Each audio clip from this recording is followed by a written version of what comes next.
जय जगन्नाथ नमस्कार। मुझे गोटे छोट कथाटे कहि आपण मानक सांग मान मोर भी गोटे सांग ता विषय भी किसी कहबी। आपण मैंने समस्ते जानते आम मान जीवन में सांग मान कौन प्रभाव आते सांग मैंने जे केते गुरुत्वपूर्ण आम मान आई बयस भी आम पहुँचला सांग मैंने कहले एकदम आउे सांग मान कि सेमती बड़ संपर्क ना कहले चले। समस्त निजर पिला पिला छुआ भाई भाई समस्ते अच्छा कि सांग मान सहित संपर्क से गोटे निरा संपर्क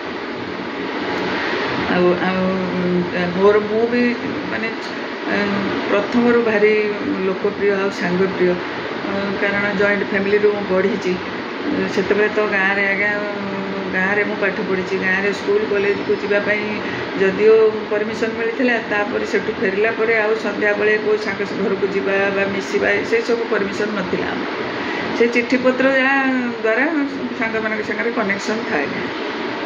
तो मोर जो बाहर होगा मो हजबैंड भी सेमती भारी सांग प्रिय लोकटी से जदियो ओडिशा पाठ पढ़ना तेणु ओडिशा बेसी सांग साथी नथिले तथापि आम कि दिज जाक मिसिक बहुत सांगसाथी रुंडेचु जी जोटे थे केते दूर थे भी चिट्ठी दे सहित आम कनेक्शन रखी था सेमती से मो हजबैंड सांग कथा कहला माने से जिते जहाँ असुविधा होता है जिते दूर थे भी नहीं मत देखा कराते कालक्रमे कौन है सांग मोर सांग होगले मोर सांग सांग होगले एमती करके आम 20 सांगसाथी रुंडे जीवन तो कहीं से आगे मोबाइल नाला फोन समस्त पाखे नाला चिट्ठी मोर हजबैंड चिट्ठी भारी लिखती सी गोटे चिट्ठी गोटे सांग पाक देवे तार रिप्लाईटी पाइबे से पुणी रिप्लाय नदेले जाए से चिट्ठी आम घर चिरा जाएनी फोपड़ा जाएनी तेणु मुझे इनफ्लुएंस भी आउ टे अधिका हो गली सांग प्रिय मो जेकोसी जगह को आम बुलवा जाऊ आगे भावु से कई सांगसाथी अच्छा कि मु सब चेष्टा करे गोटे नुआ सांग करी किसी शिखी सब मोर से प्रवृत्तिटा थाए। तो मोर गोटे आपण मैंने तो समस्ते सांग प्रिय समस्ते जानी आजिकल तो आते आम एबे एज्रे आसिक पहुँचला बेसी सांग प्रिय हो जाइए कहले चले सत कहूँ ना मोर सांग कथा गोटे कहबी छोट बेलू आम दिज भारी सांग थिलु जो से सांगटी मोर गाँव में थाए मोर किंतु शीघ्र बाहागर होगला से सांगटी मोर टिके माने बुढ़ी माँ कहले चले मोर कहीं से मत प्रति कथार गाइड करे उपदेश दिए बुझाए यहाँ करना से करना यहाँ भूल से ठीक मुझे छुआलिया थी भारी मोर भल सांगटी मोर जो बाहागर होगला मत से चिट्ठी लिखो तू केमी बो होती ते देखा इच्छा मोर जो पिला है तू केमी माँ होते देखा इच्छा तो प्रति थर से देखा करने आसे किंतु तार जो बाहागर है मुझे से राउरकेला थाए मुझे देखा करने जाए सी अवश्य गाँव में बाहर गाँव में रहीगला चाकरी कला पछरे सी टीचर हो रिटायर्ड कर सारे कि से गाँव में रहीगला मु तो एपटे रहीगली जो मो थे रजरे राउरकेला गाँव को आसती पूरा परिवार आसलु आम आसते जो मोर जड़े कजिन गाँव में थे कहली एमती मोर सांग को टे देखा कर कौ गाँव में एमती अच्छी आड्रेस आम पाखे थी चिट्ठी पत्र तो मान हुए तो से आड्रेस थी कहली एमती से कहले हाँ मुझे देखी तू जाकि देखा करें से आम सन्ध्या बेले 5टा बेले भाविलु जावाई से से गाँव में से गाड़ी घोड़ा भी न थाए यहाँ मुझे आज्ञा 80 मसीहा कथा तो गोटे ऑटोटी थिला से ऑटो को से भाई डाकीदे कहले ऑटो ते नहीं गाँव से देखी से आम मो हजबैंड मोर 2टी पिला से मोर सान झीटी हो न थाए से भाई गोटे मिठा आणिकी देले से हांडी फांडी मिठा आसुना से बाल्टी मिठा आसला से बाल्टी मिठा आणिकी देले कहले नहीं जा ता घर को करके आम गलु गलु जाकि आम से दिन राति पुणी आमको राउरकेला फेरबार अच्छे घरे मोर अजा भी कलिकता भी आसता से घरे मांस मांस रंधा होता है तेणुक आम फेरी आसवा तो खाई आम पलैबू राउरकेला भाविकी आम बाहरलु गलु से ऑटो से गाँ लोकल पिला गाँ पिला तो रास्ता जानी नहीं गला 8-10 किलोमीटर गलापर मेन रोड्रे तापर गोटे ब्रांच रोडटी पड़ा गाँ को रास्ता कच्चा रास्ता आज्ञा आउ दीपटे कियाबण से जो कियाबण कच्चा रास्ता से भितर से सन्ध्या हो जाए करेन्ट भी न थाए से एरिया रे अंधार पूरा ମାନେ ଭଲ ଲାଗୁନଥାଏ, ଟିକେ ଟିକେ ଡର ଡର ଲାଗୁଥାଏ।